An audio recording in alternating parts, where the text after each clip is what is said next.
வணக்கம். நம்ம கஸ்டமர்ஸ் எல்லாரும் என் ஜாதகத்தில் ராஜயோகம் இருக்கான்னு கேட்குறாங்க. சரி, அவங்களுக்காக இந்த ஒரு ஸ்பெஷல் வீடியோ போடுறேன். இது உங்களுக்கு ரொம்ப யூஸ்ஃபுல்லாக இருக்கும். நம்ம சேனலில் சப்ஸ்கிரைப் பண்ணி பாருங்கள். அதாவது ராஜயோகம்னாக்கா 3 ராஜயோகம் ஈஸியாக உங்கள் ஜாதகத்தில் கண்டுபிடிக்க முடியுமான்னு பாருங்கள். இது எவ்வளோ ஏழ்மையான நிலைமையில் இருந்தாலும் அவங்க ஒரு உயர்ந்த இடத்துக்கு வர்றதுக்கான கண்டிப்பான வாய்ப்பு இருக்குங்க. இதெல்லாம் மாற்ற முடியாது. உங்கள் கண் கூட நீங்கள் நிறைய பேர் பார்த்துருப்பீங்க. அவங்க ஏழ்மையில் இருந்திருப்பாங்க. அதுக்கப்புறம் பார்த்தீங்கன்னாக்கா அவங்க நிலைமையே கம்ப்ளீட்டாக மாறி இருக்கும்.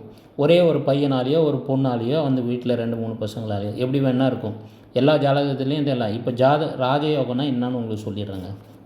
2ஆம் இடத்துல சந்திரன் அமர்ந்து, உங்கள் லக்னத்திலேருந்து 2வது இடத்துல சந்திரன் அமர்ந்து, அந்த சந்திரனுக்கு 2ஆம் இடத்தில் குரு, அதாவது லக்னத்திலேருந்து 2வது இடத்துல சந்திரன் உக்காந்து அந்த சந்திரன்லேருந்து திருப்பி எண்ணுங்க 2வது வீடு.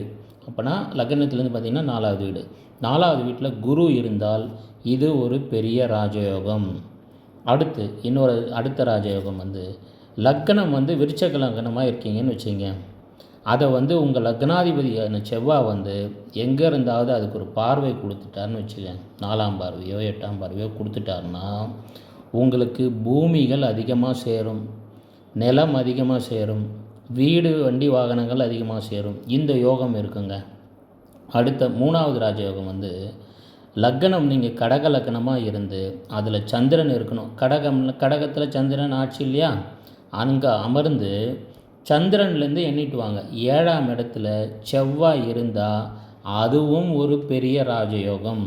இந்த 3 ராஜயோகத்தையும் நீங்கள் சிம்பிளாக உங்கள் ஜாதகத்தை வச்சு எடுத்து இந்த வீடியோவை திருப்பி போட்டு பார்த்தீங்கன்னா தெரியும். நம்ம சேனலை சப்ஸ்கிரைப் பண்ணுங்கள். 2026க்கான ராசி பலன்லாம் வந்திருக்கு. நன்றி, வணக்கம்.